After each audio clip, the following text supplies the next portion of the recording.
You know, there's been some talk here tonight about directors as though they were a separate breed. And I'm afraid I have to take exception to that. I believe that directors are all of them actors, just as I believe that most writers are actors. There never was a community of people who got together and said, why don't we have a theater? We need a theater. Where are the actors? That never happened in the history of the world. A few hams got together and said, let's get up on the stage and do something. In the cave, somebody stood up and told a story. Nobody said, let's have a story, until they'd heard a story. You know. So all of us in this profession of the films are actors. And the director is very particularly an actor because he has to play so many roles. You can't think of a role that a director doesn't have to play, but none of them are really important compared to his real role, which is to be what is absent in the making of a movie, the audience. The director is simply the audience. So the terrible burden of the director is to take the place of that yawning vacuum, to be the audience, and to select from what happens during the day which moment shall be a disaster and which a gala night. And the trouble with movies today, I think, nobody asked me, is that all of us are too much in love with them, and there is no damn cure for it. I would have been much better off after I'd made my best picture if I'd gone back into the theater. But I had taken the most expensive mistress that any man can have. And I have been trying to support her ever since. You know?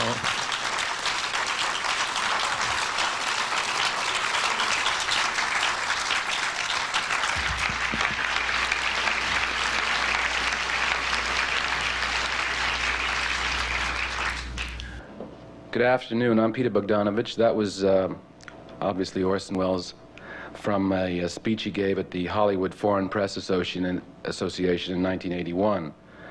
I'm here to welcome you this afternoon to this hastily prepared, hopefully not too formal, reminiscence of Orson. It was put together by Richard Wilson and Gary Graver and David Shepard and Chuck Warren of the DGA. And a lot of people have asked to speak, and we have a lot of speakers, and we've asked them all to limit themselves to about 3 minutes. And we have a few clips from some of Orson's most known films and from some of the films that he didn't live to finish. Our first speaker is going to be introduced to you by Orson again. Listen. Roger Hill was a school teacher in a boarding school where I was sent because of my delinquency. And he was teaching gym when I came to Todd, and I tried to figure out a way to capture the attention of this fascinating man, who fascinates me as much tonight as he did the first day I laid eyes on him. And I decided that the best way was dramatics. Let's put on some plays. And I am in the theater arts because I was trying to attract Roger Hill's attention away from gym and acrobatics. Has never ceased to be my idea of who I would like to be. I am rude because he is rude. The trouble is that when he is rude, people are charmed out of their minds. When I am rude, they fall over backwards in tears or anger, but I'm still imitating this particular manner of his. The bad handwriting I have is my imitation of him. His handwriting is good, but it's a bad imitation of his. I am more influenced by this man than it's possible to say. He looks, as you could see, like a cross between Buffalo Bill and a medicine show man. There's always a slight air of the con man about him, but he's actually God's most honest creature, pretending to be a con man. He's a complicated fellow in that respect. And if I know anything, he taught it to me. And when I heard about this honor which has been paid me, I was very happy that he was invited to come, because if we're going to talk about influences and all that kind of thing, this is the horse's mouth.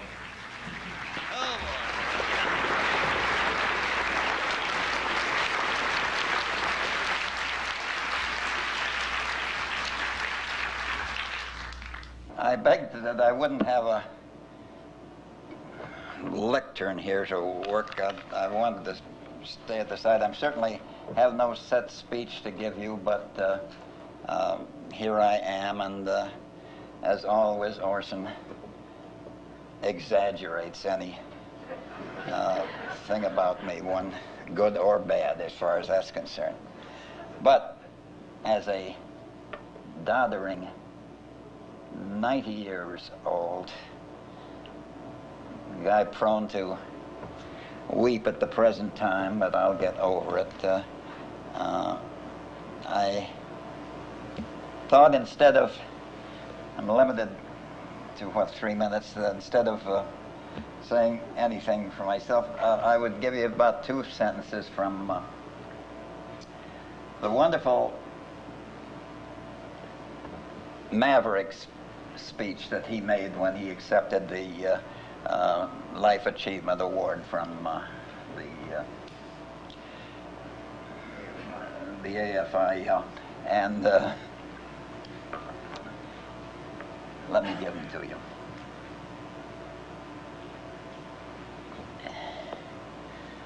I can only accept this award in the name of all Mavericks. A Maverick may not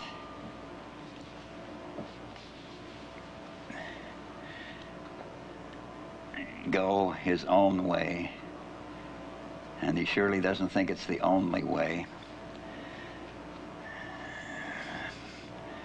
But don't imagine, I thought I could give this thing, don't imagine that this raggle-taggle gypsy-o, Orson speaking of himself, is claiming to be free. It's only that some of the necessities to which I am a slave are different from yours. And this is the time I'm going to quit if I don't weep. Thank you.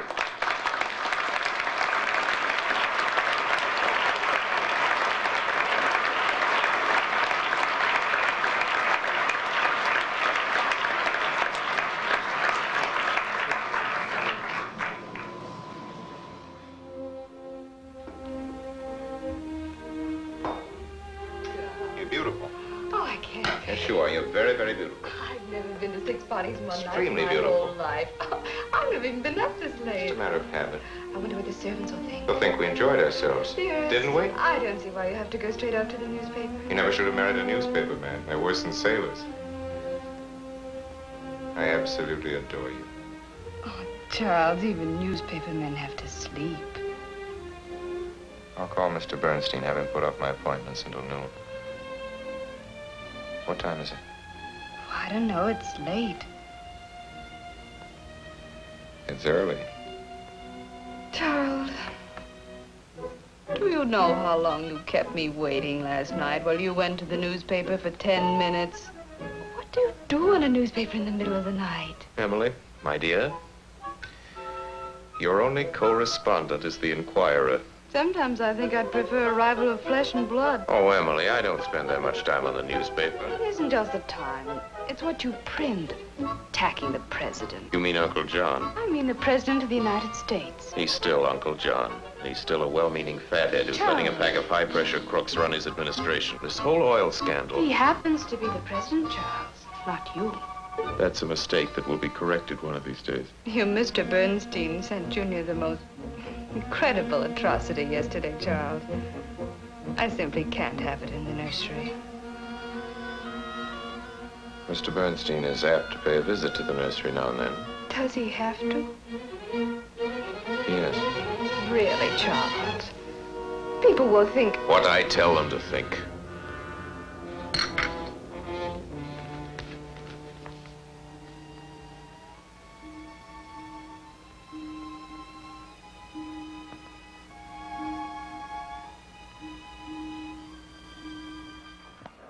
The famous breakfast scene from Citizen Kane ran 38 pages in the Herman Mankiewicz script, in case anybody wants to remember that.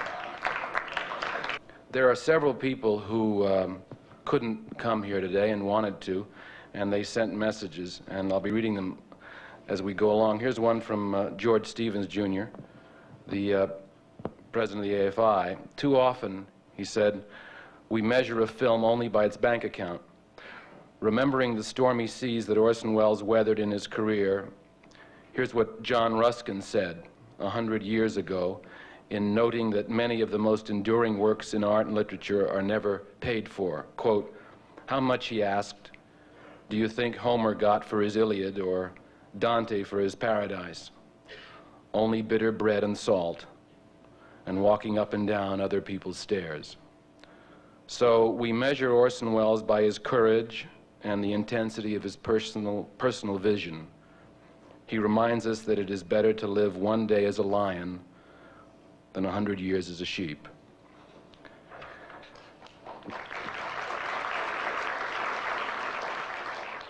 Our next speaker has known Orson since he was 18 years old.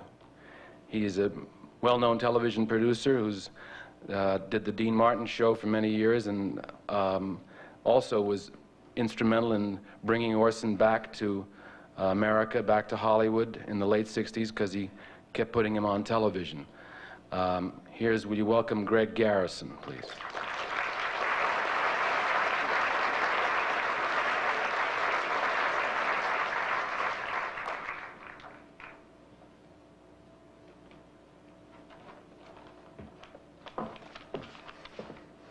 Thank you.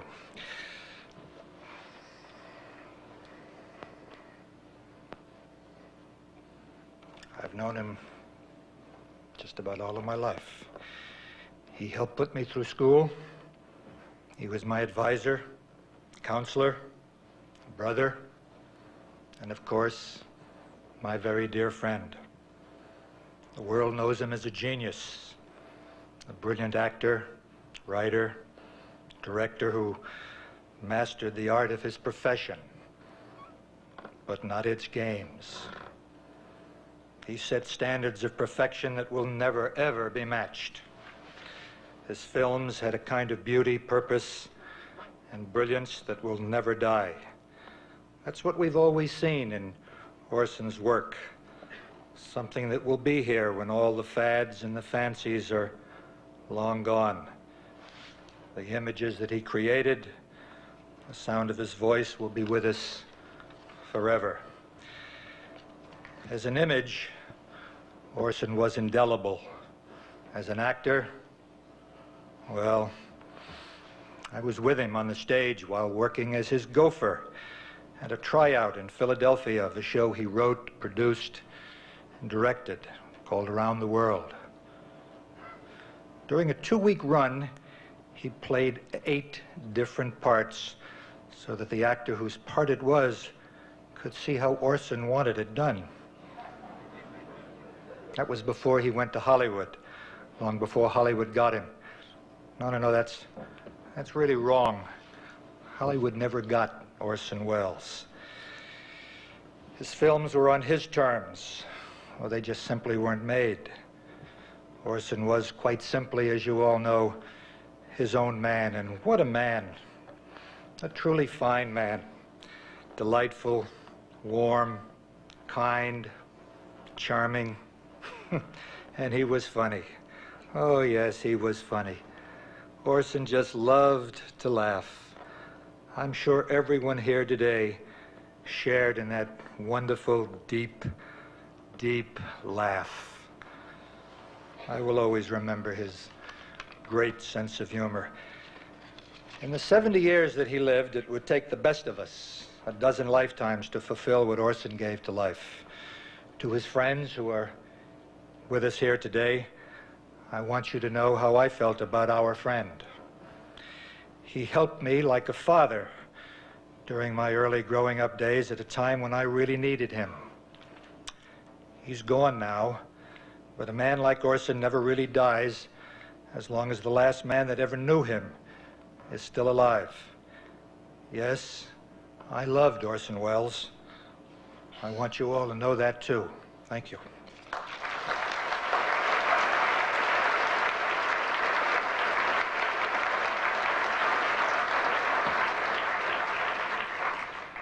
Our next speaker comes from a famous family of restaurateurs.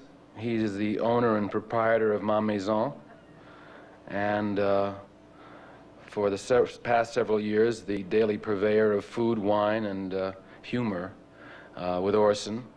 He asked me to apologize for the way he's dressed, but he just came from the hospital. Mr. Patrick Turay.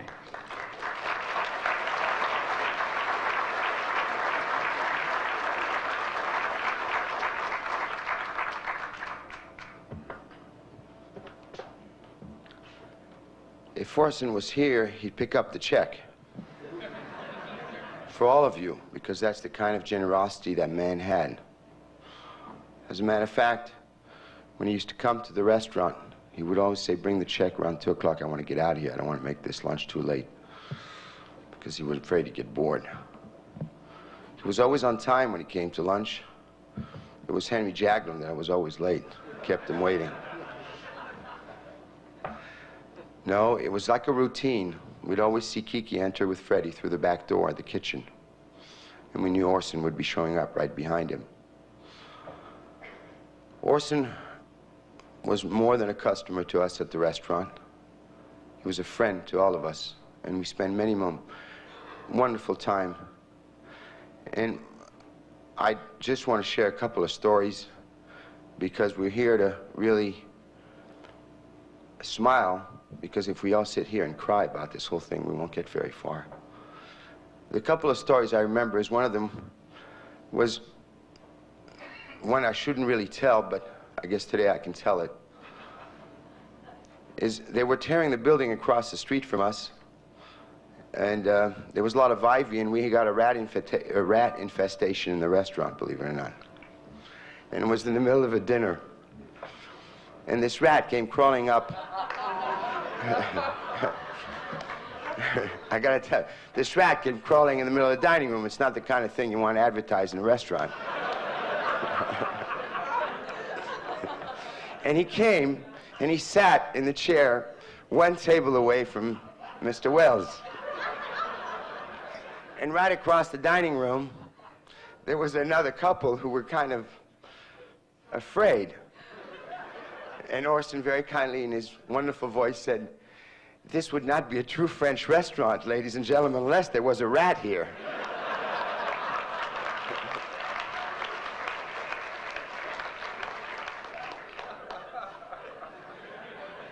On Saturday lunch, we're very crowded with those wonderful ladies from Pasadena. And Orson would come in, and he always wants the corner table. And as those of you who've patronized my little establishment, there's only one bathroom, and it only fits one person at a time.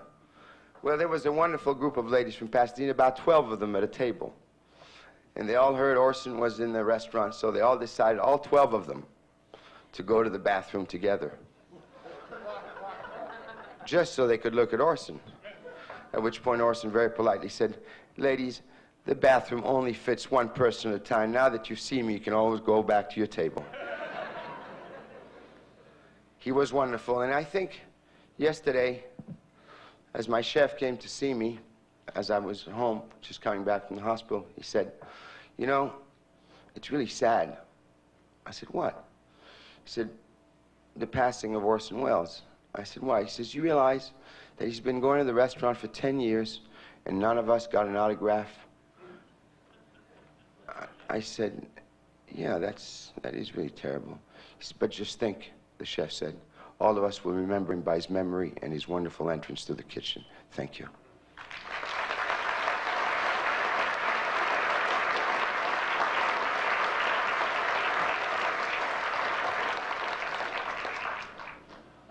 Our next speaker has already been spoken of by Roger Hill. She wrote this book. Her name is Barbara Leeming. This book was just published a couple of weeks before Orson died. They had many conversations which have been incorporated in the book, and I believe she had dinner with him the last night of his life at Patrick's restaurant with Alessandro Tosca. She's a professor of film and theater at Hunter College. Would you welcome Barbara Leeming?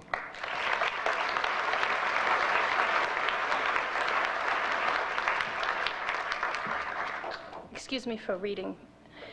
Since October 10th, many words in many languages have been written and spoken about the death of a genius. And in a way, of course, all of these obituaries are wrong. For Orson's genius remains alive. Its greatness depends, in fact, on Orson's unique capacity to capture life on the screen and in the evocative airwaves of his radio dramas. Even his beloved theater, to which Orson gave so much of his heart as an artist, at least for now, remains alive in the memories of those who were fortunate enough to witness his Caesar, his Faustus, or the work he himself loved most, Moby Dick. So for now, even Orson's laments that the theater is written in sand have the witnesses still alive to hold back the ravages of time which threaten the traces remaining of that so vital a part of his prodigious artistic legacy. But Welles, the artist, is in no danger of death or of dying. Cain will always be there, loudly asserting the brashness of its youthful exuberance, the freshness and life that reawakens each time the light of a projector somewhere is turned on. His Falstaff, that haunting shadow of Orson, will never cease to bring us to tears when the trusting Falstaff rushes to his beloved Hal, only to find him passed from him forever. Welles left all this behind, alive, vital, and shining with a greatness that time will only burnish. So we don't need to worry about the death of genius. Welles, the great artist, lives in the heavens and in our hearts where he has always dwelt. But for those of us who were granted the rare gift of knowing and loving the man, a great chasm has opened in our lives. That Wednesday night we lost, all of us, Orson the man, that volcano of pleasure and emotion and love that not one of us, his friends, will ever know again. And so I want to speak about another art of which Orson was a master, the art of friendship. I want to speak of the greatness of Orson's friendship now, while the emotions are still raw and the tears still too close to hold back for very long. Because so much of Orson's greatness as a friend depended on his incredible openness to emotion. If Orson loved you, he told you. He told you over and over. And if he was angry, he'd make sure you knew that too. Orson hated uncertainty, and he chose always to trust, to, as he put it, take the chance. Not long ago, Orson admitted to me that he often made mistakes about people. We were talking about a betrayal. Not for the first time in his life, Orson had found himself betrayed by someone he had trusted, a man he had counted as a friend. And when Orson was hurt in that way, he suffered deeply. No man was ever more easily or more deeply wounded than Orson. And he said to me that day, or rather he admitted to me, that he often made mistakes about people. As he explained, his inclination was to trust too easily. He expected, and here he laughed with Rue, he expected people to like him. And as he said, all too often he had been hurt as a result. And that day, fresh with shock and horror at the betrayal I had just learned of, I said to him that perhaps it was time he stopped taking so many chances with people. And immediately, emphatically, Orson told me, "Oh no, I'm not wrong to trust people. Just look at how many people I have been able to trust." And I began to understand that Orson had consciously made a choice to throw open his arms to people in that very Orsonian stance of vulnerability and let the hurts happen, because it was the rewards that were what really counted for Orson. And Orson was right. A great many people hurt Orson in the course of his life, but many also loved him. And many of those who loved him are here today. Those people who Orson deeply believed made the chance at friendship worth it. The first time Orson wrote to me, before we ever met, he said, with the wisdom of one who is tragically aware of his situation in the world, aware of all the betrayals that had gone before, of the prejudices of those who didn't really know him, he could never, ever understand him. He wrote to me, and I quote, "I would like to convince you that I, personally, am a prince of a good fellow." And then he added, "Or is that already a lost cause?" Oh, Orson, it was no lost cause. You did convince me. You were indeed a prince of a good fellow, and much, much more. You were someone I loved, who made every encounter a festival of pleasure and joy, who led me through some depths of your own sadnesses and taught me just how delicate the human heart can be. I see you now, as I will always see you, getting up from your chair that last night of your life, knowing how it pained you just to make that simple movement, until there you stood, leaning forward a little, your hands, those beautiful hands, lifted to your mouth, both of them in a pair of kisses. The magnificence of the Ambersons began in 1873. Their splendor lasted throughout all the years that saw their Midland town spread and darken into a city. In that town, in those days, all the women who wore silk or velvet knew all the other women who wore silk or velvet, and everybody knew everybody else's family horse and carriage. The only public conveyance was the streetcar. A lady could whistle to it from an upstairs window, and the car would halt at once and wait for her, while she shut the window, put on her hat and coat, went downstairs, found an umbrella, told the girl what to have for dinner, and came forth from the house. Too slow for us nowadays, because the faster we're carried, the less time we have to spare. During the earlier years of this period, while bangs and bustles were having their way with women, there were seen men of all ages to whom a hat meant only that rigid, tall, silk thing known to impudence as a stovepipe. But the long contagion of the derby had arrived. One season the crown of this hat would be a bucket, next it would be a spoon. Every house still kept its boot jack, but high-top boots gave way to shoes and Congress gaiters, and these were played through fashions that shaped them now with toes like box ends and now with toes like the prows of racing shells. Trousers with a crease were considered plebeian. The crease proved that the garment had lain upon a shelf and hence was ready-made. With evening dress, a gentleman wore a tan overcoat, so short that his black coattails hung visible 5 inches below the overcoat. But after a season or two, he lengthened his overcoat till it touched his heels. And he passed out of his tight trousers into trousers like great bags.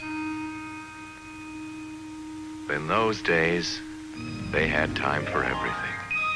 Time for sleigh rides and balls and assemblies and cotillions and open house on New Year's and all-day picnics in the woods, and even that prettiest of all vanished customs, the serenade. Of a summer night, young men would bring an orchestra under a pretty girl's window, and flute, harp, fiddle, cello, cornet, and bass viol would presently release their melodies to the dulcet stars.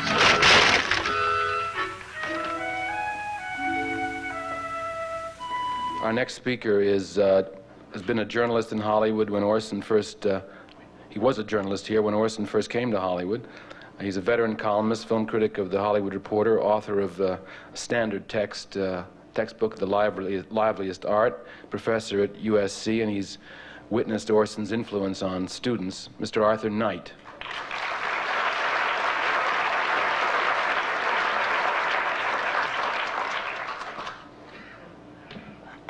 promise to keep it brief. We've had so much during the past few weeks since Orson's passing of the wasted genius of the man that I thought I'd like this afternoon to emphasize something quite different. It seems to me that even admitting the waste, it's time to consider his true legacy. I don't think there's anybody in the room, certainly no filmmaker in this room, who hasn't benefited from the things that Orson experimented with and did on the silver screen. I think of actors and the eloquence of his dialogue, which was to change everything. The potency of the voiceover narration, which it's hard to remember now, but during the 30s, we still had the printed titles on the screen, and the hangover from the silent era. Wells, with the introduction of narration, really changed all of that. The texture, I think the very texture of characterization on the screen changed with, first of all, Citizen Kane and Magnificent Ambersons and many of the films that he was to give us later on. So far as cinematography is concerned, again, it's hard to remember, but during the 30s, our cameramen were largely still influenced by the romanticism of the German period. We had soft focus photography even for a picture like The Public Enemy or I'm a Fugitive from a Chain Gang. The needle-sharp photography of Citizen Kane, Magnificent Ambersons, the depth of focus, the ability to play scenes in depth, all of this came to us through the groundbreaking of Orson Welles. I think in the case of composers, the music for films changed. We had the Mickey Mouse scores during the 30s, the use of leitmotifs coming rather in a strangled way from opera and being identified with characters on the screen.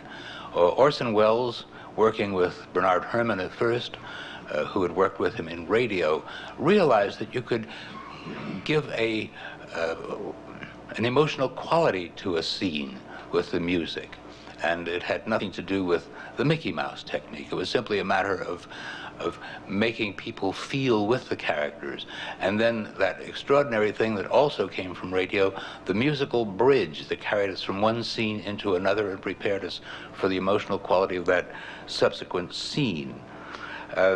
For writers, well, we saw something this afternoon already of the kind of compression that Welles was able to get into his script, not relying on great gobs of dialogue to carry the idea, but finding an elliptical way of saying it to us, and saying it to us so eloquently that it all stays with us.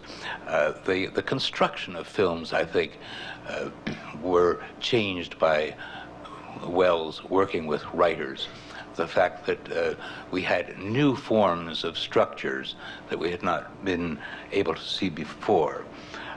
Well, for producers, and I would say for particularly young or aspiring producers, Welles did show us, although not too convincingly, that there was a way of bringing your own film out to a wider audience without going through the major studios. The world, or at least the studios, were not quite ready to accept it yet. Young people certainly were and are still today.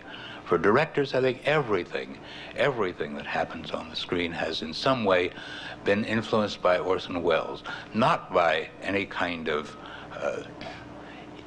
imitation, that not too sincere form of flattery, but rather by a kind of osmosis that exists in this business. The people who worked with Welles went out into other films, other productions, and carried with them something of what had happened on the Welles productions, and all of that came gradually into the general body of our filmmaking, just as in the earlier era, the work of D.W. Griffith found a wider audience through the very success of his own films and the way that came into the language of filmmaking in general. So I'm sorry, I can't think of Orson Welles as a great wasted natural resource. Yes, I think there were so many things that could still have been done. I regret, for example, that he didn't have more opportunity to experiment with color. What wonders he could have performed with that. I'm sure with that ingenious, inventive mind of his that he could have done great things with the computer technology that exists with special effects of today. But I'm always reminded of Dick Griffith's last words about Robert Flaherty, the waste of a great natural resource. But there's such a legacy from Orson Welles that I can't for a moment say it was a wasted life. Thank you.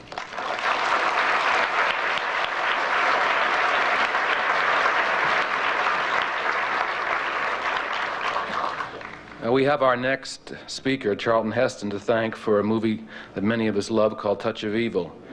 When Chuck was asked by Universal in 1957 to make a police movie called Badge of Evil, he was told that Orson Welles was going to act in it, and Heston said, well, why don't you let him direct it? And they agreed. And Orson turned what was a routine picture into a masterpiece. I don't think Charlton Heston really needs any introduction. He's an Academy Award winner, as you all know, and he's been a star since C.B. DeMille put him in The Greatest Show on Earth in 1952. Charlton Heston.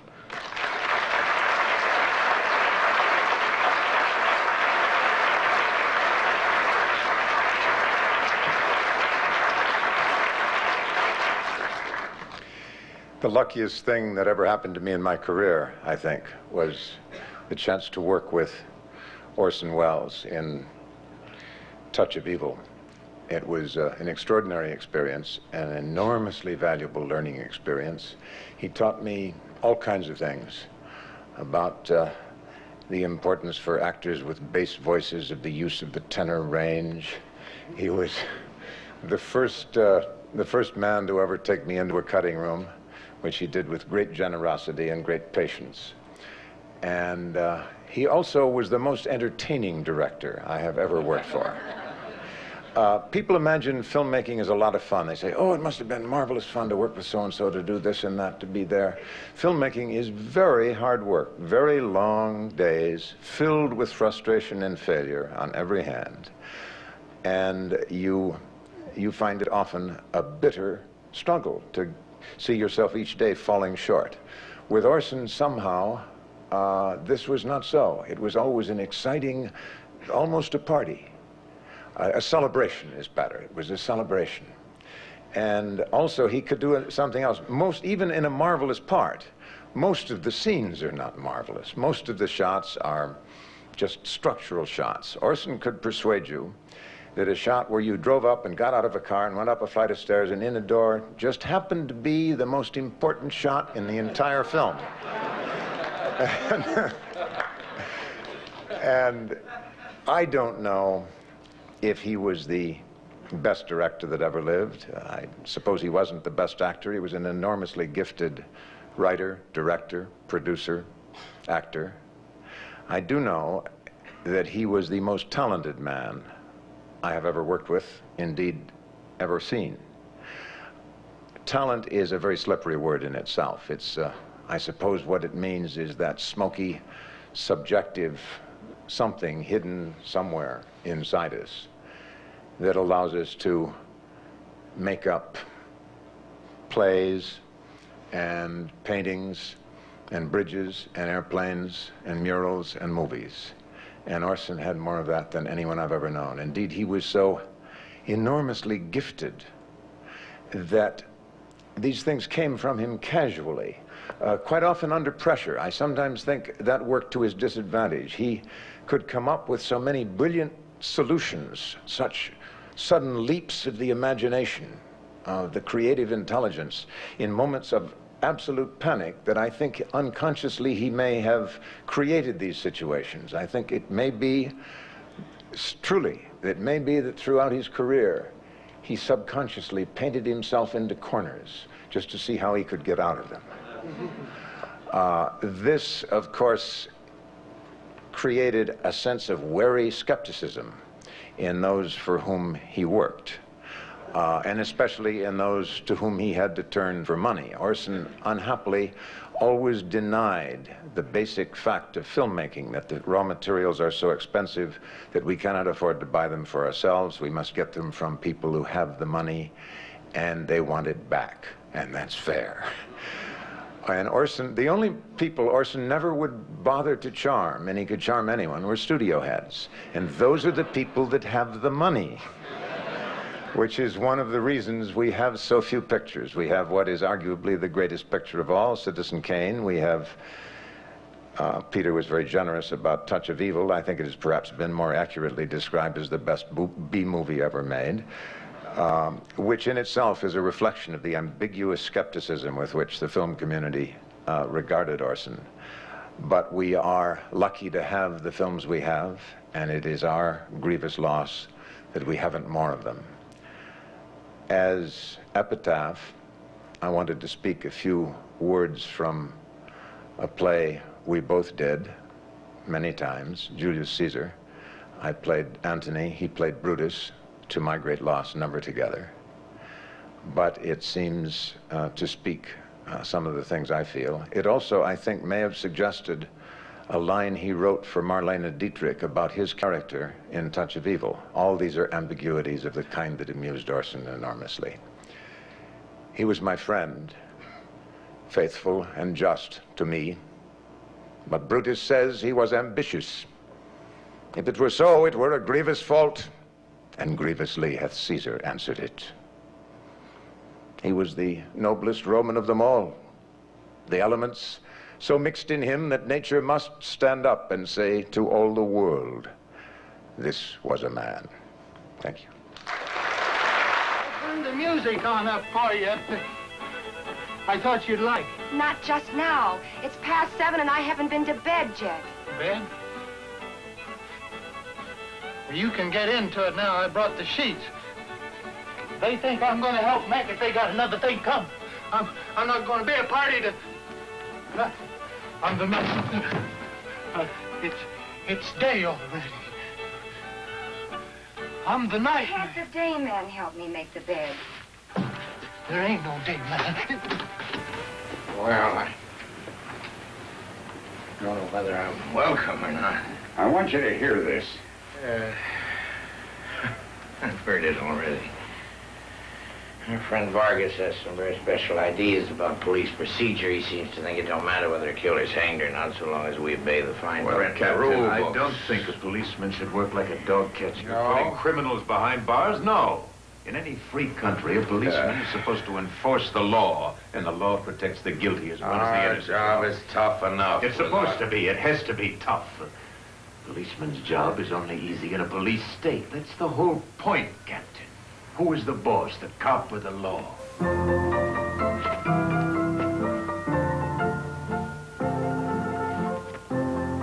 What's my fortune?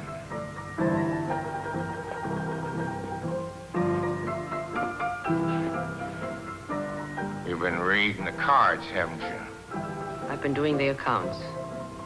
Come on, read my future for me. You haven't got any. What do you mean? Your future is all used up.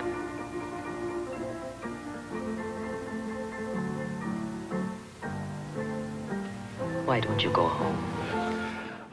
Dennis Weaver, who played the what Orson referred to as a Shakespearean loony in that sequence, he couldn't be here. He's in Spain, I think.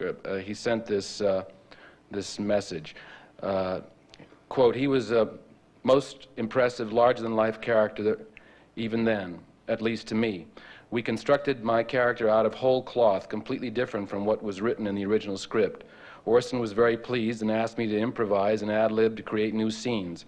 I told him I was still pretty unfamiliar with the new character we'd fashioned, and since I hadn't seen any dailies, well, right then and there, Orson shut down the shootings and dragged me off to watch a couple of hours of dailies. I was a young actor, unaccustomed being invited to watch dailies, much less have the entire production grind to a halt just so I could see the rushes.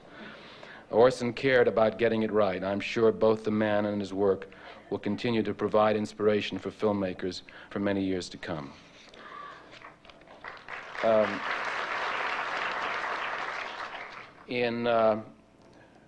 next speaker, in 1957, she's also in Touch of Evil, she received a telegram from Orson saying how delighted he was that they would be working together. She was puzzled because, it's a story I've heard, she was puzzled because she had heard nothing from her agent about such an offer.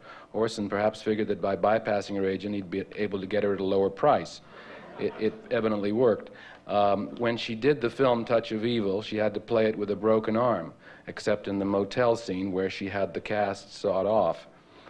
She was a star for years at MGM and has been a star for many, many years, and Mr. Hitchcock killed her most memorably in Psycho, Janet Leigh. It's absolutely true about the telegram. I did come home one evening and there was a telegram saying, "Delighted you are going to be in my picture. Eagerly await working with you, Orson Welles." I didn't have a clue what it was all about, but I was going to find out. And so I called my agent, even though it was midnight, and he wailed, "Oh, no, you're not, he wasn't supposed to call you. I mean, the script isn't right, there's no deal. I mean, and I just said, forget, I don't give a damn about all of the above. Just make the arrangements. We are talking about Orson Welles."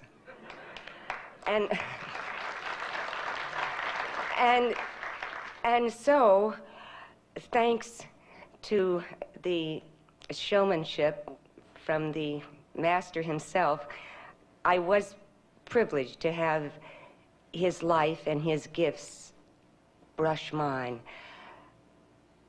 You will be missed, Orson. You left us a lot. I do wish you had been allowed to leave us even more. Thank you.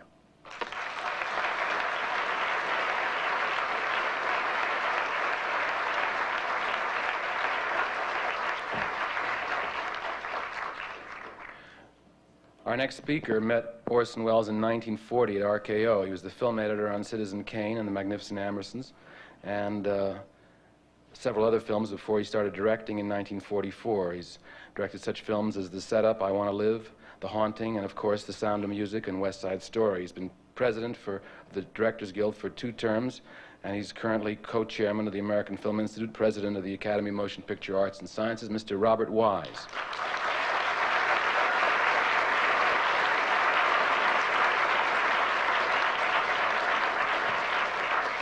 Thank you very much. I think I'd like to pay tribute to Orson by describing a performance that he gave. I think, in my estimation, for me, the greatest performance of his I ever saw.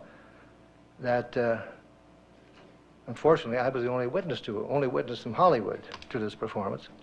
I'll give you the circumstances of it. It may have been touched on in Barbara Leaming's book. I don't know whether he spoke to you about this. Back in the winter of 1940-41, we had just finished the final work on Kane. We had gotten the kind of prize print out of Consolidated after checking a number of them. It was all buttoned up, ready to go. But I didn't know what the plans were. I wasn't privy in those days to distribution plans or publicity and promotion, what was going to happen. And I got a call out of the blue from my boss, Jimmy Wilkinson, the head of the editing department, who said, "Bob, we got a rush call from New York. It's imperative you get on a plane tonight. You got to get out of here and take a print of the film to New York." And this was now midwinter, and a lot of flights, bad weather. In those days, they didn't fly all the time. But I got on the plane that night. I had to take a northern route. Spent the night in Las Vegas because we couldn't get into Salt Lake City. Cut it short. This rush trip turned out to be 2.5 days before I got to New York, an old DC-3. Anyway, I arrived there with the print, made the contact, and I was told to take it up to the projection theater at the music hall where it was going to be viewed. Now, what was behind this whole thing was that the chairman of the board and the presidents of all the picture companies, not the VPs in charge of production out here, but the real big men, the Skinks and the Kents, had all gotten together, and because of what they had heard and understood about Kane, were very concerned about its release, and they demanded that RKO let them see it with their lawyers to see whether they would say to RKO, go ahead, it's okay, release the picture, or say to them, put it on the shelf. In the interest of our whole industry, it's going to do us too much damage. We want you to put the picture on the shelf. So it was down to that. And I went up the day that was set, a couple of days after I got there, to this projection room. And they filed in. Mr. Skink, the two Skink brothers, Mr. Kent, who was the chairman of one of the other companies, and all the men, a couple of women, the wives, their assistants, and a whole host of lawyers came in. This was a small projection room, probably held 50 or 60 people. And they were all there, and Orson walked in. Now, you've heard it spoken of here about how charming he could be, how winning he could be. Well, I can only tell you, I can't give you the words he spoke that day, but his performance with those gentlemen there was absolutely brilliant. He wooed them, he won, he was musing, he beseeched them, he was direct, he was honest, he was sincere. He played the whole gamut of emotions from one end to the other, but just brilliantly. He left. The picture was run. The next day I got a list from RKO of what wanted to be done. I had spent the next 5 weeks with very, very minor changes, a little trim here. I think I had to reshoot a couple of inserts to change a reference to a place or a name or a date. I had to get some of the actors in who were in New York, Joe Cotton and Everett Sloan, Paul Stewart, George Coulouris, to make a few new lines, change some words. Once again, minor things, nothing of any real consequence. Change a date, change a place, change a character name. And I kept shipping this material back to Mark Robeson, who was my assistant then at RKO here on the coast, and he, as fast as he could, made the changes in the negative, put the new lines in a dub, and shipped it back to me in New York. And at the end of 5 weeks, I got the film all together, notified RKO that it was all set. So we had another running, and this time only the lawyers came. They sat there, saw it. Orson wasn't there on this running, and left. And the next day, I got word that it was going to be all right. They finally decided that with the work done, that the RKO was going to be able to go ahead and release the picture. I've always been convinced that Orson had the whole situation well in hand when he finished that marvelous performance in that projection room. I think he had him won over 50% at least by that time. But that's my strongest memory of an unrecorded performance of Orson's. One final thought. I don't know whether it's occurred to any of you. It has to me several times since I read the circumstances of Orson's death and thought how unfortunate it was there wasn't a microphone there to catch his last words if he realized what was happening to him. I wonder if it might have been Rosebud. I think it might have been. When you make up your mind, send me a message. I'll meet you any place, any time. And when we do meet, old man, it's you I want to see, not the police. Remember that, won't you? Don't be so gloomy. After all, it's not that awful. Well, what the fella said. In Italy, for 30 years under the Borgias, they had warfare, terror, murder, and bloodshed, but they produced Michelangelo, Leonardo da Vinci, and the Renaissance. In Switzerland, they had brotherly love. They had 500 years of democracy and peace, and what did that produce? The cuckoo clock. So long, Holly.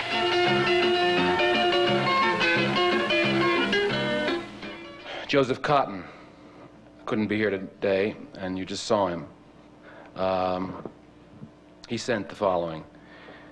Jimmy the Greek would certainly be safe in offering staggering odds on the fact that no one, not one single person, had ever engaged in a dull conversation with Orson Welles. Exasperating, yes, sometimes eruptive, unreasonable, ferocious and convulsive, yet eloquent, penetrating, exciting, and always, never failingly always, even at the sacrifice of accuracy and at times his own vanity, witty, never, never, never dull. I know very little about Orson's childhood and seriously doubt that he ever was a child, but as a young man, he and I were together in radio, theater, and movies, and all kinds of trouble, and had a perfectly immense amount of fun. Our friendship spanned something like 50 years, and never once a single angry word between us. On my recent birthday, he was sick in bed with what he described as a virus after having reached the god-awful age of creeping fragility. He sent me a tape. It was warm and witty and splendid. It was Orson. He ended it by quoting Shakespeare's poem. The last two lines seem to have more bearing today than when he spoke them a few months ago. But if the while I think of thee, dear friend, all losses are restored and sorrows end. Love, Joe.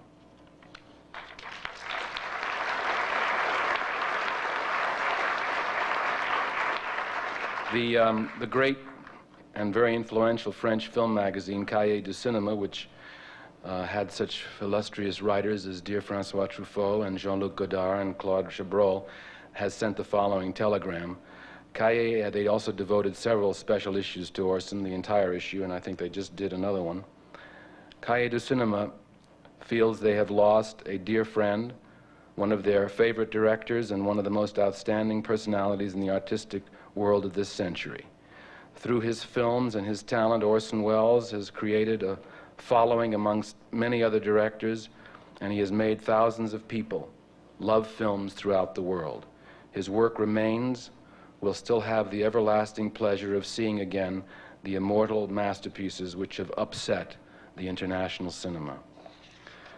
Our next speaker is an old friend of Orson's and an old associate. In Mr. Bernstein's words from Citizen Kane, he was with him before the beginning and after the end. He started in radio as a co-actor, production assistant for Kane. He was executive assistant on Ambersons and on the 23-day Macbeth, and Orson's partner before the long exit to Europe. I've asked Dick also to introduce our next speaker, Mr. Richard Wilson.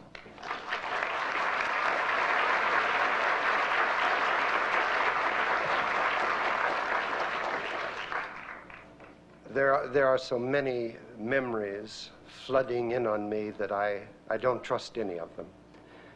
They're wonderful, they're funny, they're sad, some are bitter. All of them are just almost too much for me to bear. Therefore, to keep from rambling so much, I wrote something down so that I could keep it in line. Because I remembered that Sam Goldwyn Sr., the old Sam Goldwyn, is said to have described Orson as a very clever genius. Well,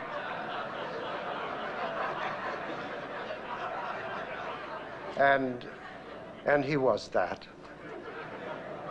And the bedrock of it, never given its due, was, as a couple other previous speakers have said, his love of life, of living, and his love of fun. And again, I've almost counted the number of times the word fortunate has been used tonight, but I used it too.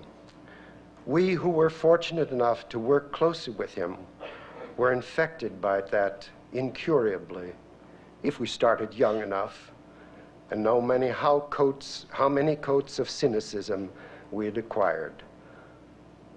The tighter the deadline, the meaner the odds, the happier he was. It stimulated invention. He could rise to the challenge in magical ways. I remember a time, well, if the sun didn't come out on schedule or didn't come out that day, he shot in clouds or in rain, and the scene was often better than the original. I remember a very tough location once in the kind of primitive north of Brazil, a crew totaling only Schifra, his secretary, who is here tonight, my wife, Betty, and myself, and it included Orson.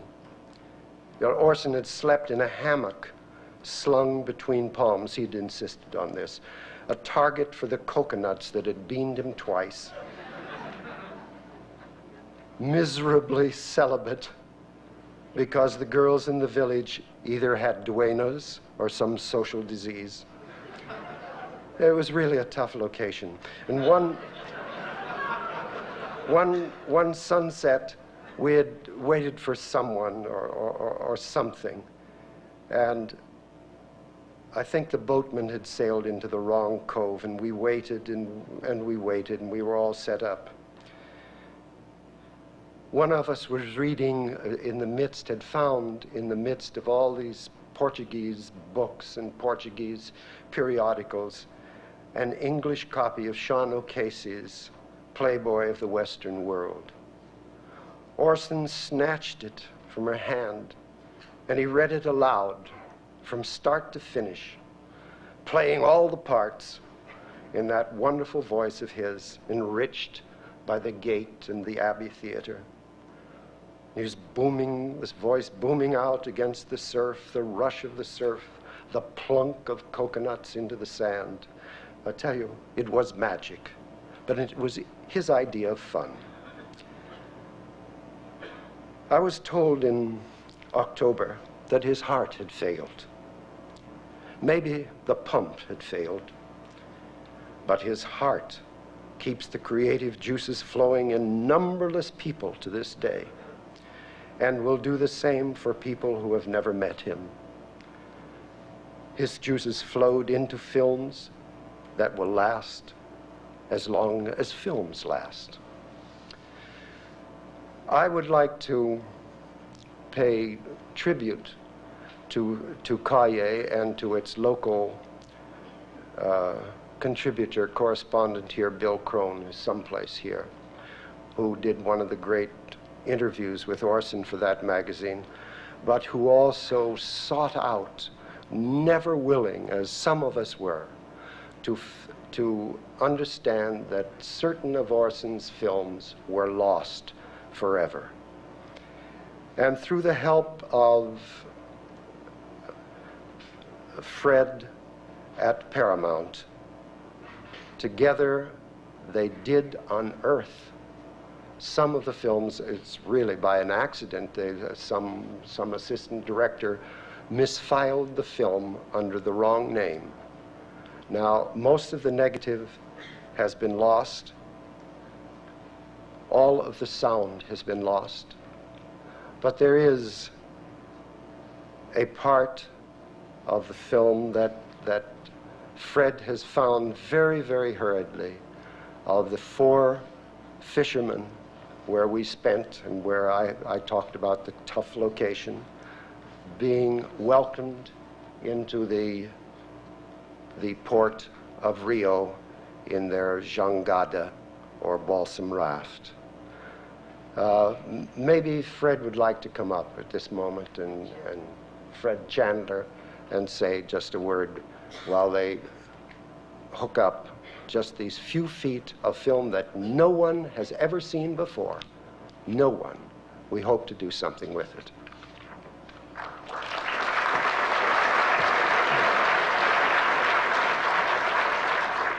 Hello, I'm Fred Chandler.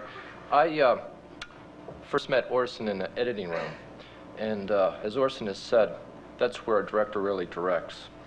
And we got around to talking to It's All True, because I told him that I had made this discovery and I didn't know the extent of it, but what I thought was there could be maybe most of the picture. He didn't want to hear it. And I was kind of puzzled, and I said, why? And he said, I feel I'm cursed by that picture and the gangadero that drowned. And I said, well, Orson, what I think I found and what I've seen, I think it maybe could exorcise that curse. And he gave me a sudden, strange look and was silent. And he said, where were you 35 years ago? Cidade maravilhosa, cheia de encantos mil. Cidade maravilhosa, coração do meu Brasil. Cidade maravilhosa, cheia de encantos mil. Cidade maravilhosa, coração do meu Brasil. Berço do samba e das lindas canções que vivem na alma da gente. És o altar dos nossos corações que cantam alegremente. Cidade maravilhosa, cheia de encantos meus, cidade maravilhosa, coração do meu Brasil. Cidade maravilhosa, cheia de encantos meus, cidade maravilhosa, coração do meu Brasil. Jardim florido de amor e saudade, terra que a todos seduz. Que Deus te cubra de felicidade, ninho de sonho e de luz.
Our next speaker thank you. Was in this theater in 1979, and he moderated a discussion with Orson Welles and the cast and crew of a film that Orson was making called The Other Side of the Wind. It was part of a AFI project called Working with Welles. He's the entertainment editor and still occasionally a film critic of the Los Angeles Times, and he recently wrote a tribute to Orson, which concluded by expressing hope that The Other Side of the Wind will soon be released. Mr. Charles Champlin.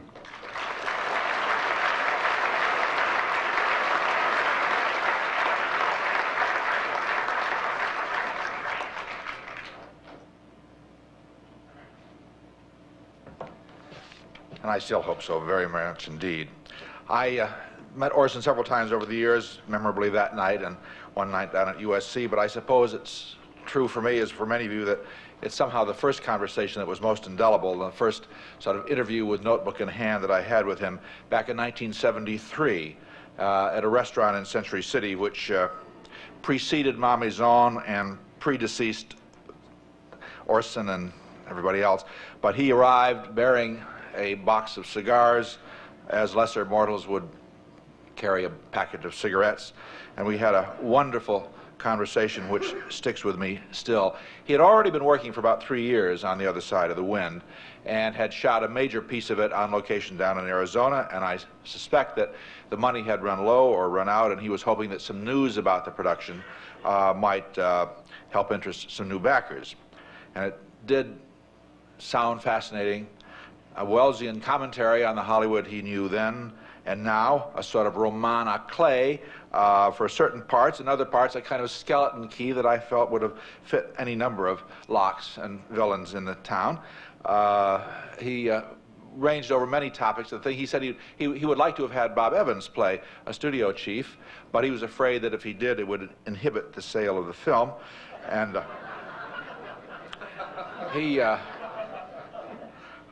maybe nobody at Paramount would be interested, I don't know. But anyway, he also said that he had had an intriguing idea. I mean, he was full of intriguing ideas, but this one was really haunting, the idea of getting Joe Cotton and Agnes Moorehead and doing a sequel to Ambersons, the Ambersons 25 years after. But he had waited too long, as he pointed out, and Aggie, as he said, had died just a few weeks before. Yet some of the things that stay in mind across the dozen or more years since we had that lunch were some of the things that he said about Hollywood. And to me, they reflected both his own experience and yet also reflected his own natural, defiant ebullience, I guess you'd call it. He said, "I've always pretended that I love Hollywood.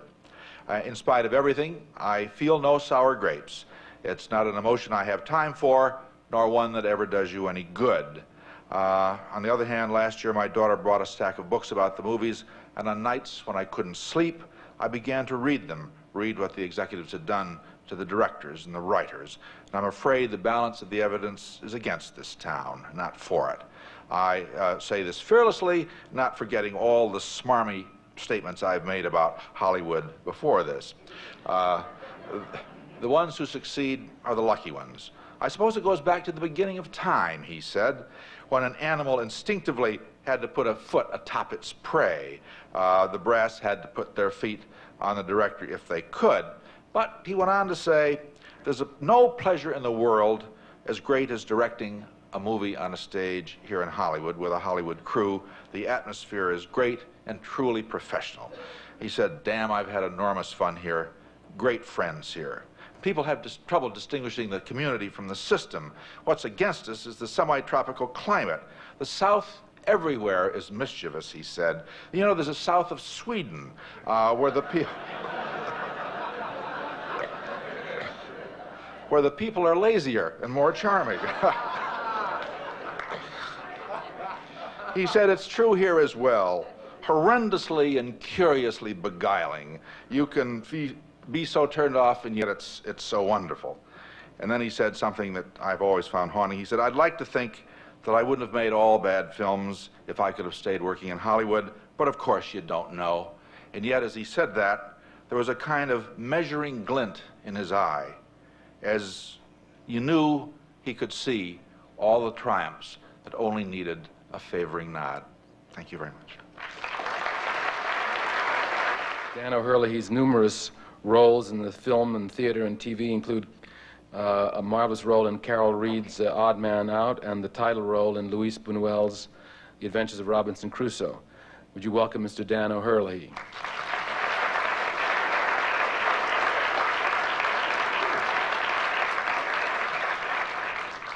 The voice on the telephone said, would you come down and stand up and tell us all about the Orson you knew in 3 minutes? I came over here in my 20s and got my start from Orson and with Orson. In 3 minutes, I think the only thing I can do is to tell a few little flashes which may bring back to you an impression of a reaction from Orson, which might cause a smile, because Orson could always cause a smile. The first job I had was as Macduff in that play by Orson and William Shakespeare called The Thane of Cawdor. And we had great fun doing it, enormous fun, more fun than any picture I'd ever made in my life. It was all over, and Orson was on his way to Italy. And I was in the Brown Derby on Vine Street, indulging in a strawberry shortcake, which was something absolutely new and startling to somebody who'd gone through the war in Europe. Suddenly, Orson appeared at my table. He leaned over, picked up the strawberry shortcake, walked out to Vine Street, pitched it into the street, came back, put down the empty plate, and said, "You'll never make it in this town if you eat strawberry shortcake. Promise me, he said, that you'll never eat it again." And I said, "You introduced me to it, Orson. But all right, I will on one condition." "What's that?" said Orson. "That you give it up too. I've seen you snaffle 4 of them in one day." So he said, "I swear, never again." Now, I didn't see Orson for close to a quarter of a century after that. I heard from him every now and then. One of them was an occasion when Orson was doing his famous Lear in a wheelchair in New York, and I received a telegram from him. At this stage, he wasn't in the wheelchair. The back hadn't gone out at that stage. I received a telegram from him saying, "Danny, fed up to my back teeth, nothing but method actors here. Come east, do Lear. Orson." Now, I just had my 3rd child, and as we all know, you work with Orson for love, not for money. Now, I did have to make money at this particular stage, so regretfully, I decided to turn him down. Now, how was I going to turn down Orson in a way that Orson would appreciate? So I sent him a telegram saying, "Orson, delighted come east, do Lear. What you doing, Edgar?"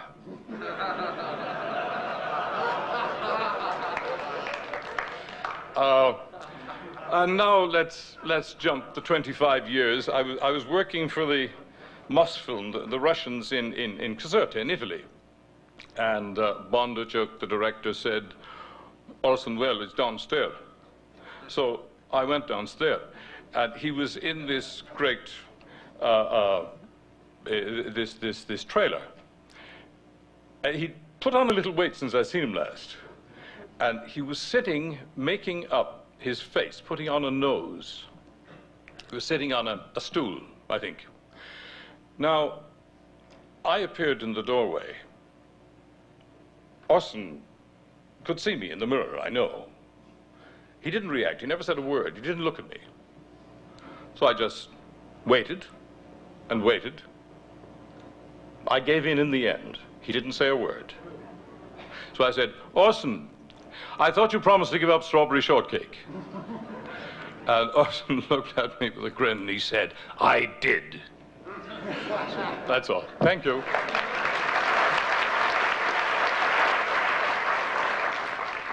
This is a telegram from Alessandro Tosca, who worked with Orson for many, many, many years and was with him the last day of his life. Orson was in the artistic and technical fields of filmmaking a giant among pygmies. His friends were the actors and technicians, and they know that Mr. Welles was a stickler for punctuality, let alone a genius for coming up with a solution when a screw-up loomed. The so-called producers who sit in ornate offices and drive Rolls Royces and can't tell an eyepiece from a lens, and gratuitously sentence, quote, "Welles cannot be relied on," or the time-worn old "Welles never finishes his pictures," should be asked, "How many pictures have you shot with Orson Welles?" Their answer will inevitably be, "I never met him, but I heard." To me, the greatest loss brought about by his death is not the disappearance of an artist, but the loss of a warm, humorous, kind human being who was a great friend. I will miss him forever, the twinkle in his eye when he is sending you up. Love. Alessandro Tosca. Alessandro worked on a film that we're going to see a clip from now, which was alternately called Falstaff and also Chimes at Midnight, which is the title that Orson preferred. This is a famous sequence. The film is very hard to get a hold of now. This is the battle scene from Chimes at Midnight.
Our next speaker is Irish-born film and stage actress who, like Orson, first became a star on the Dublin stage.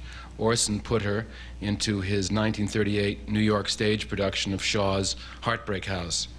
She also played Orson's daughter, Goneril, in the 1956 stage production that Mr. O'Hurley mentioned of King Lear, which Orson played in a wheelchair after he broke his ankle. Her many film credits, of course, include Wuthering Heights and Rachel, Rachel, and Arthur. Would you welcome Geraldine Fitzgerald? They said he was only 16, but he had reached his full growth. He was 6'3", they said, with enormous presence. That he had a voice like Shaliapin, and that he knew all about the classics, and that he knew all about contemporary theater too. And, they said, he has a range of tricks to steal a scene that Michael McLeamore, who was the reigning star in Dublin and no slouch himself, is agape over. And I didn't meet Orson until 1938, when Orson and John Houseman asked me to join their fabled Mercury Theatre. And that evening, I remember, I went to see the last performance of Julius Caesar. It was simply extraordinary. Some of you here saw it. Some of you, Norman Lloyd, John Hoyt, were in it. And many others that I can't see out there, maybe.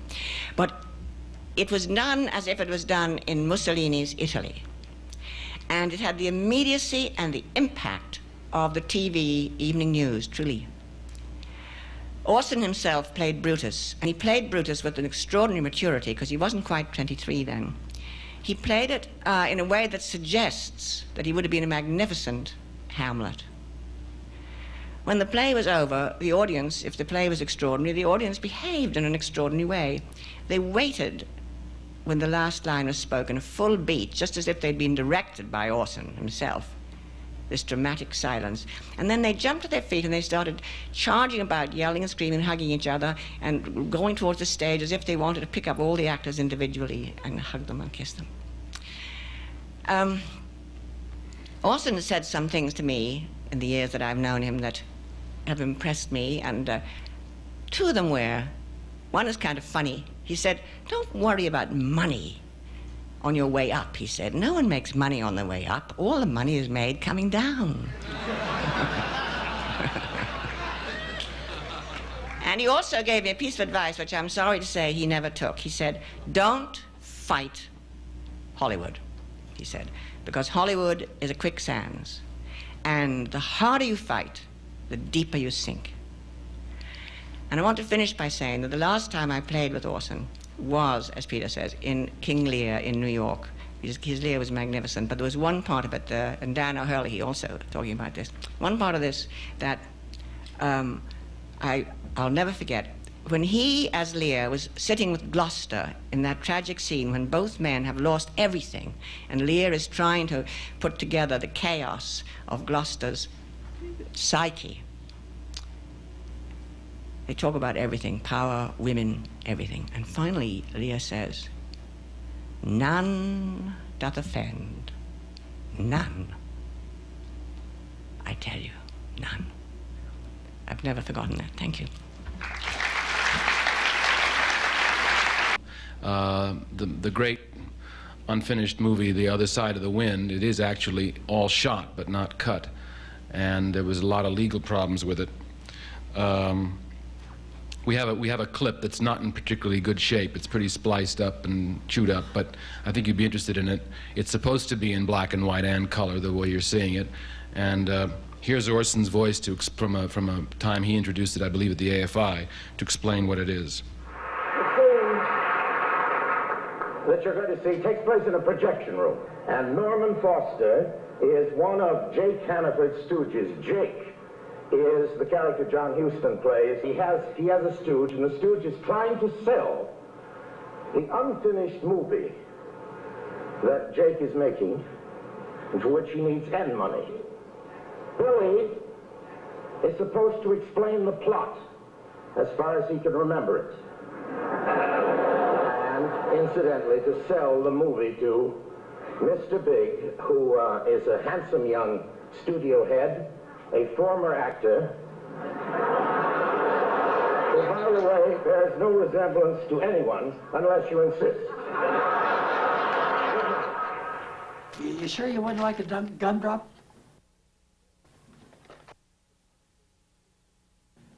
According to Jake, the box likes him. Box? The old magic box. If the camera doesn't like an actor, it just stares at him.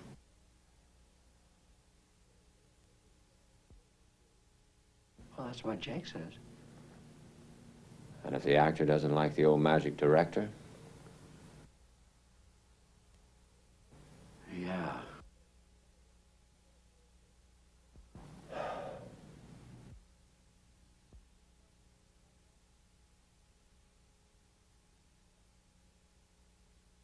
What happens here?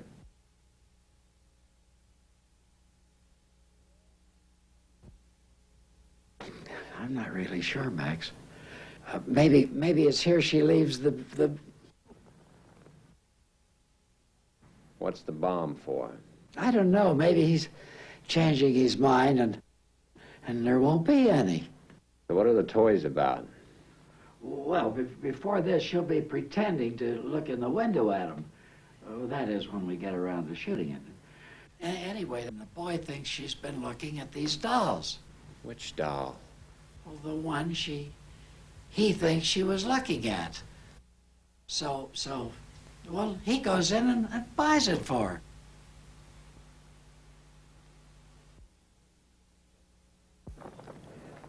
What's in the package? The package? You mean what she's got in her bag? Well, it's either a bomb or her lunch. The kid's package. That's the doll. And the bomb?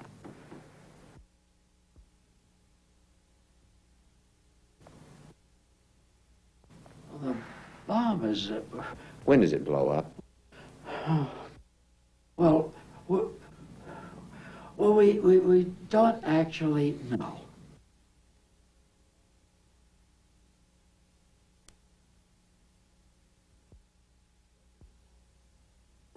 What do we know? You better ask Jake. I'd better read the script.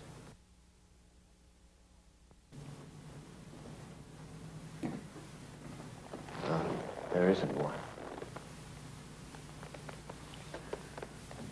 Jake is just making it up as he goes along. He's done it before.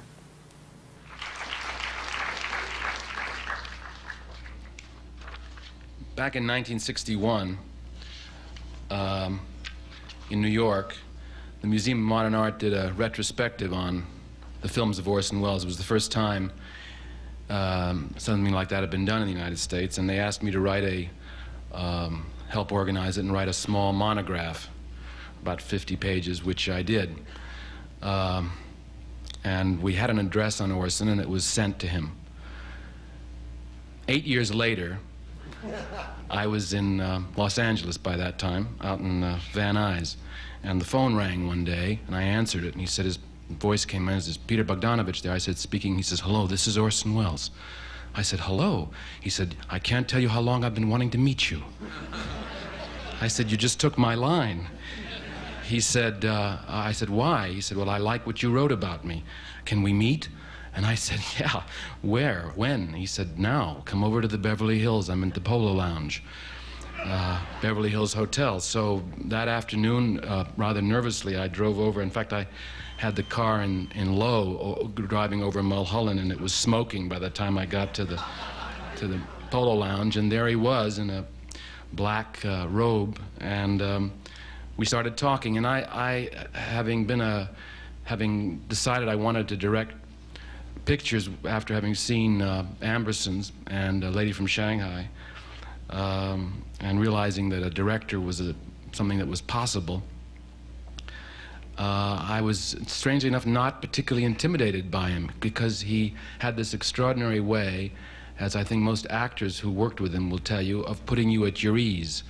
And I did later work with him as an actor, and he did that again. It was very comfortable. I felt like I'd known him for many, many years. And so I said something maybe I shouldn't have said that first time, but he didn't seem to mind. I said, "You know, I love all your films except The Trial." And he says, I don't like it either. And I was shocked, and it kind of cemented this friendship. I thought, well, he doesn't like the picture that I don't like. And then we talked for 3 hours or something, and then we decided we were going to write a book, which unfortunately never got really done, although he has all the material, and I think perhaps his estate will bring out the book sometime. Anyway, a couple of years went by, and one day, I don't know where we were, I mentioned something about not liking the trial, and we were much friendlier then, and he knew me, I knew him a little better. And I said, you know, I don't like that picture I don't like. And he said, I wish you wouldn't say that anymore. And I said, oh, I'm sorry. Sorry, why? He said, because I actually do like it. He said, and I've made so few films that, and I really care for you, and I love you, so if you say something, I want to agree with you, but when you say it, you diminish my small treasure. So, of course, I never said that again. And we were in Paris about 2 years after that, and he said, do you want to see that picture you hate? They're having a special running around the corner, and they're giving me a prize for it.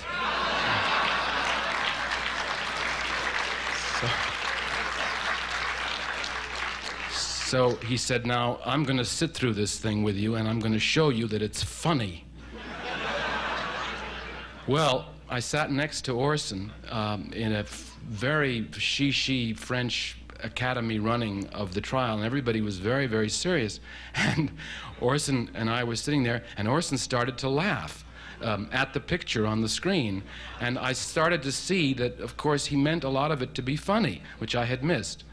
And so I started to get into it and started to laugh, and everybody started turning around looking at us. Why were we laughing at this very serious picture? Anyway, I now like the trial.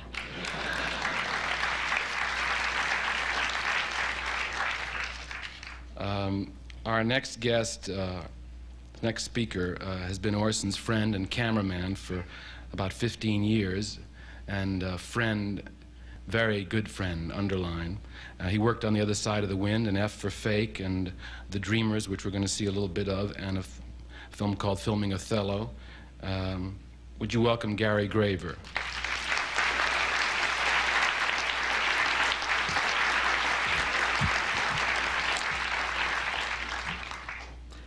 The thing that's sad to me, really, is that I want to talk to Orson. You know, I wish I could talk to him and tell him a lot of things right now. That's what probably makes me feel saddest of all. But anyway, working with Orson, a couple of funny things have happened. It was very intense, and there was never a dull moment. And once I had my eye on the eyepiece, and I was shooting, and Orson was right behind me, leaning over me. I could feel him there. All of a sudden, I felt this sort of a little pain in the back, and all of a sudden, his cigar had burnt right through my shirt. It was...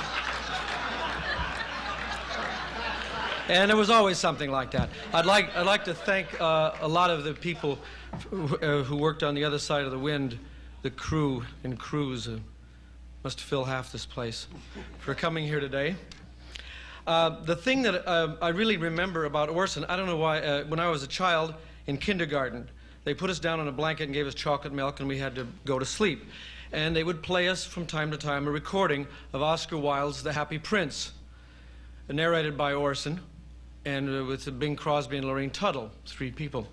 And I for some reason, I never ever forgot that story or his telling of it. You know, and it stuck with me from the time I was 6 years old and still today.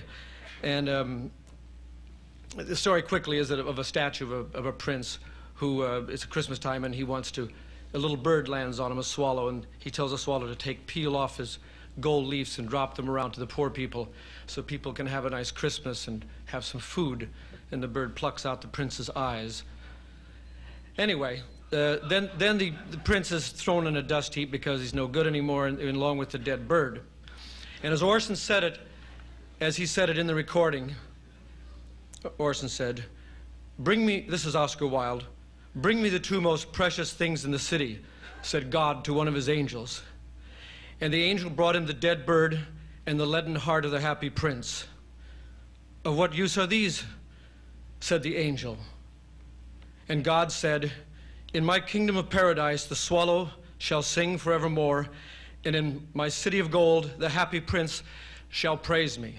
Well, I shall always think of Orson as the happy prince, and I think he really now is in his own city of gold.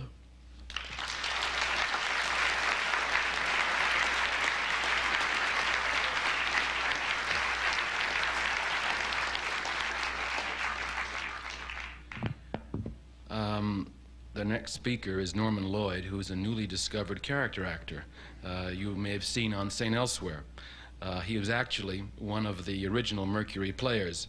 He had a memorable scene as Cinna, the poet, in Orson's 1937 modern dress version of Julius Caesar. He also acted for Orson on the stage in The Shoemaker's Holiday and on a recording of The Merchant of Venice. You've seen him in movies for years. He was the villain who falls off the Statue of Liberty in Mr. Hitchcock's Saboteur, and he was also a producer of the original television series Alfred Hitchcock Presents. Would you welcome Norman Lloyd? What I want to convey to you in this remembrance of Orson was his great sense of fun and joy in working in the theater. Oh, yes. Rehearsals were often too long or too short.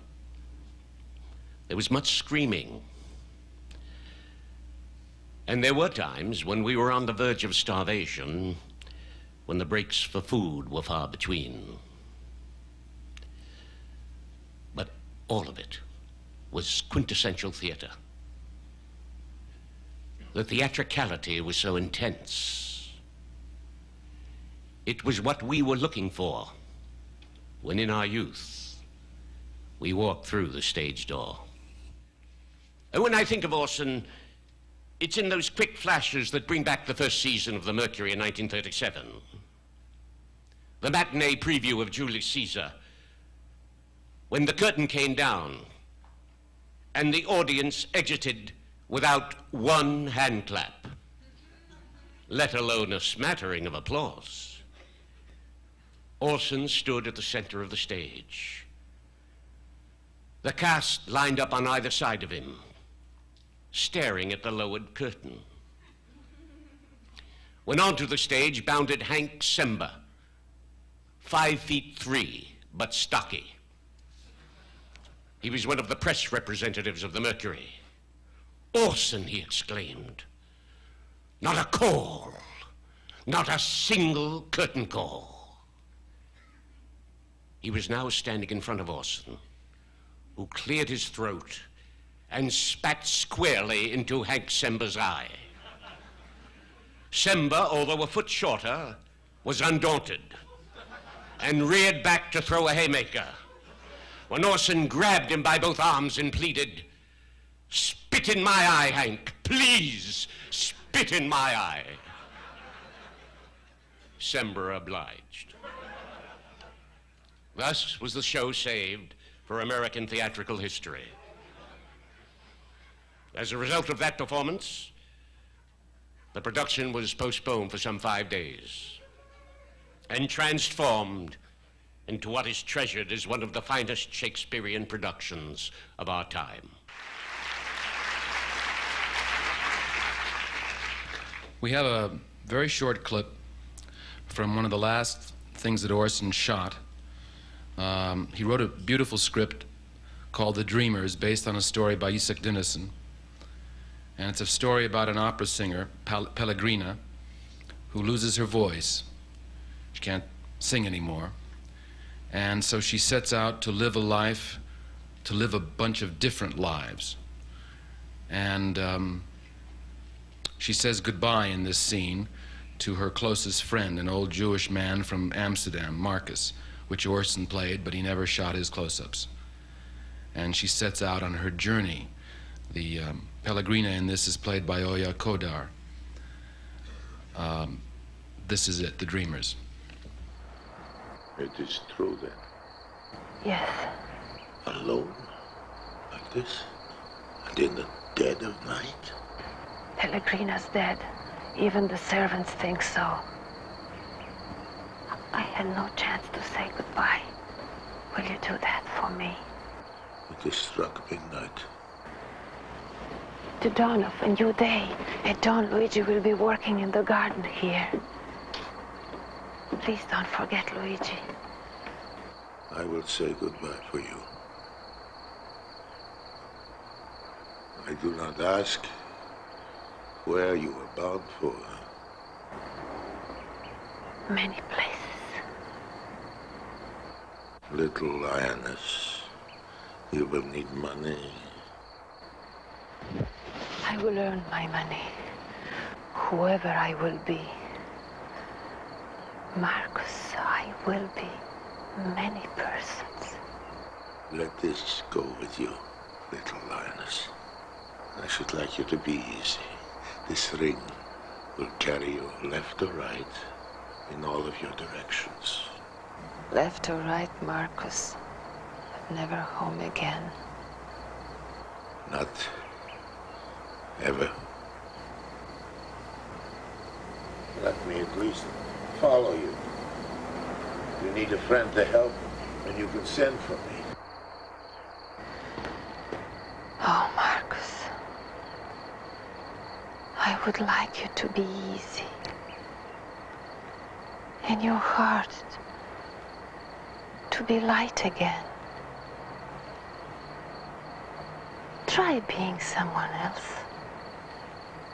Give up this game of being Marcus Cocozza. And then what possible difference does it make to the world if one person, one old man, stands here in this garden for a night or two, mourning a singer he has buried in her grave? All the people in the world ought to be, each of them, many persons. Then they'd be easy at heart. They'd have a little fun. Let me at least follow you. If you need a friend to help, then you could send for me.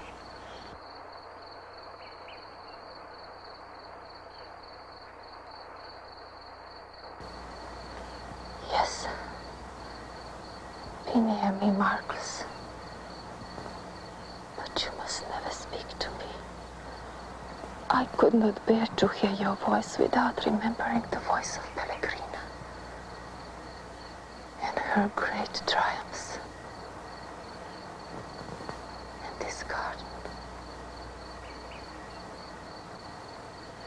What do you think, Marcus, of this paradise they talk about? Is it anywhere, really?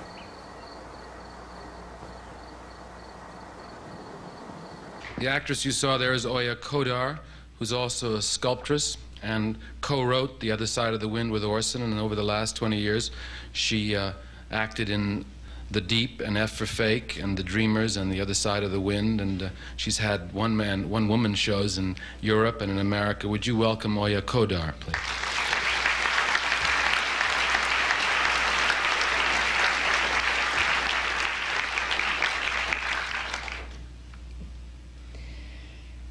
Orson said to me once, "Death is the coronation of life." It would please him seeing you here confirming his word by not mourning but by celebrating. In my heart, all of you have angel wings on your shoulders.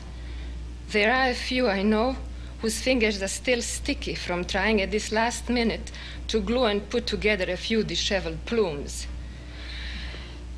Being immensely generous, Orson, I'm sure, would have liked to forgive some who kept restlessly plucking at his wings for a feather or two, and quite often, not only to advance and adorn their own dreary little selves, but to stop him of defying the force of gravity. This constant déplumage made, of course, everything much more difficult for him. But knowing Orson, I promise you it never affected the height of his flight. He was blessed by God because in spite of many hardships, he didn't know bitterness or lamentation, but I did see him cry a couple of times. One evening, while on the location of The Other Side of the Wind, I heard some strange noise coming from his room. I peeked through the crack of the door. There, he was sitting in front of the TV set, his eyes streaming with tears. I did not enter for fear of embarrassing him. Behind his back, on the dark glass panel of his window, I saw the reflection from the screen. They were playing a film that he said they cut and recut and destroyed for me. They were playing The Magnificent Ambersons. Just a few weeks ago, Orson was on the verge of finally getting the money for almost all of his projects. The morning of his death, he was going to shoot the closing part of his magic show. Then there was Orson Welles' solo, Big Brass Ring, Cradle Will Rock, The Dreamers, based on the 2 stories by Isaac Dinesen, and King Lear. The king is dead now, and nobody will ever again exclaim, "Long live the king."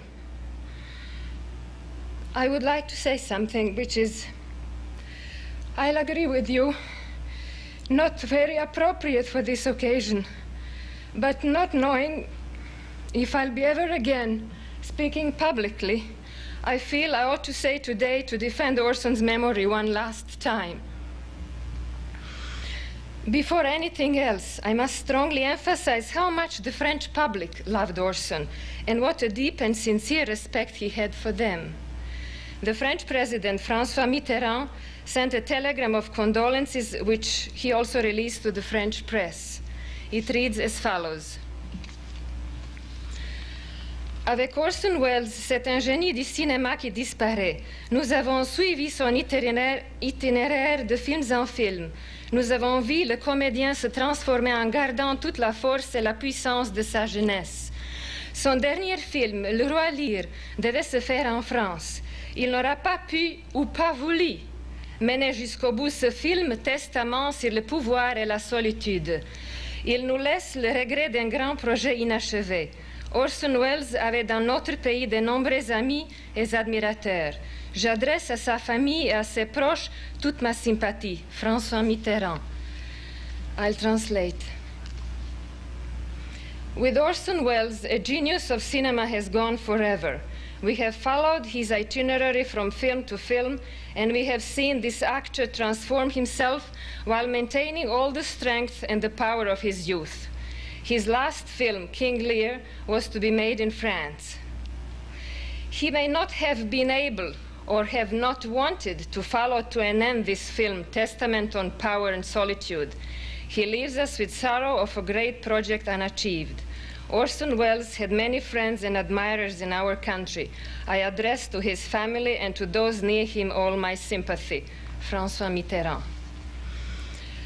I am sorry that Monsieur Mitterrand, even at this sad hour, had to still play politics and defend his establishment. I must explain that after long negotiations, Orson started to suspect that French government and their government-owned television never sincerely intended to make the film. This was just a political move. Who would be the best person to help French Minister of Culture, Jacques Lang, to take his foot out of his mouth for openly declaring his dislike and disdain for existing imperialism of non-existent American culture? Who else? Welles. The conditions with which they presented him, favorable as they seemed to be at first, when he came to Paris, started slowly to lose their luster and shrink into something which Orson describes, I quote, an outright diktat. To mention only one item, the budget had been so inflated that Orson decided to reduce it by taking off $300,000 of his own salary and one more time in his life make a donation to the screen.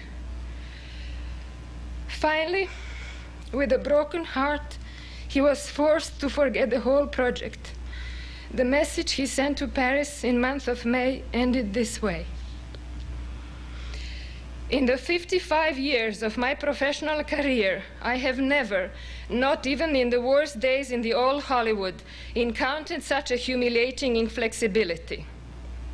Need I say that this is a bitter disappointment to one who has until now received so much heartwarming and generous cooperation in France? To my profound regret, therefore, I must accept that your own last telex is the last word about Lear, and that there is no longer any hope that in this affair a constructive relationship is possible. And now, with your permission, I would like to read for you a few words from the end of The Dreamers, the last of Orson's dreams. There are only two things it is ever seemly for an intelligent person to be thinking. Yes? One is, what did God mean by creating the world? And the other, what do I do next?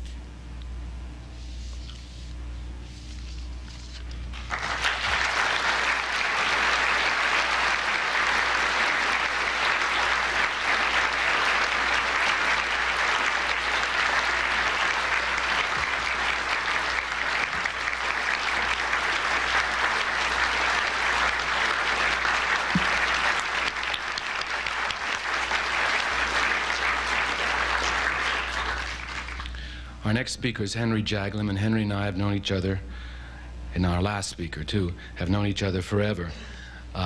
We knew each other back in New York, and I think it was through me that he met Orson some years ago when he was trying to convince him to do a movie, his first movie, Henry's first movie, A Safe Place, which was which he directed after cutting Easy Rider. It took Henry several hours, I'm told, to sell Orson on doing the role of a magician. Henry knew that he had Orson when Orson asked, "Can I wear a cape?" Since then, Henry has directed such films as Tracks and Can You Bake a Cherry Pie, Sitting Ducks, and the current hit here in town, Always. In recent years, he was instrumental in trying to help Orson to set up film productions of The Big Brass Ring and King Lear, and he was a dear friend to Orson. And he will introduce a clip which was the last performance Orson gave in the film. Would you welcome Henry Jaglom?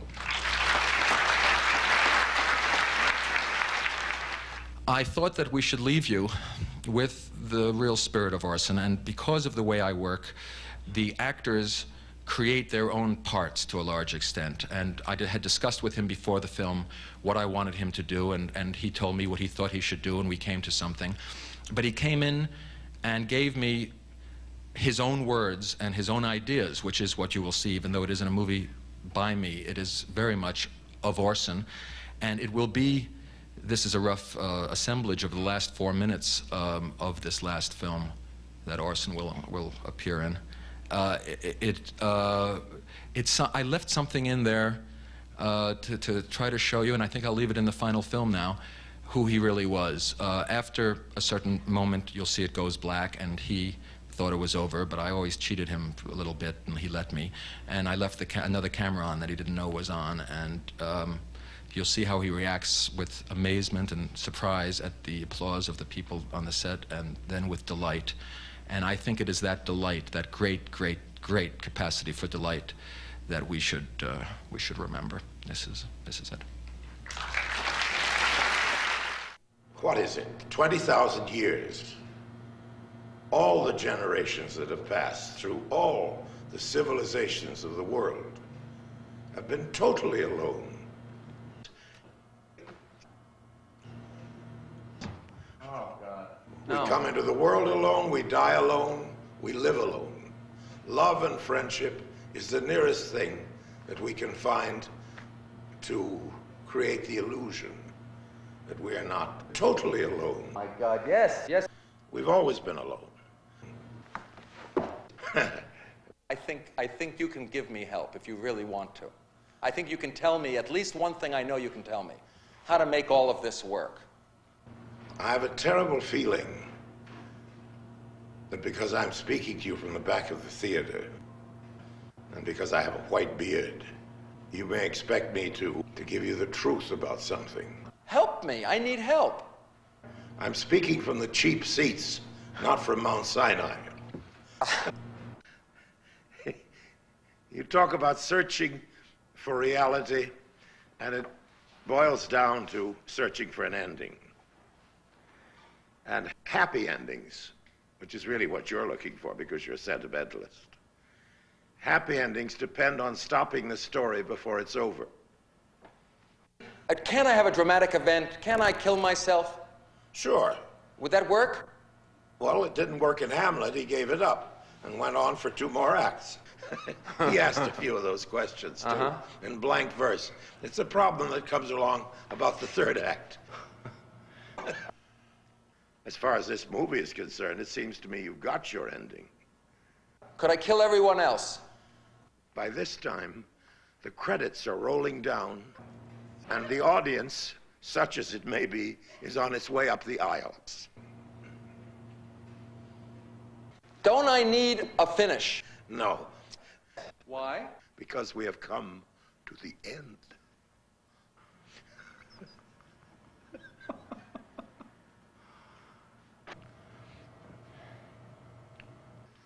I'm glad you came today.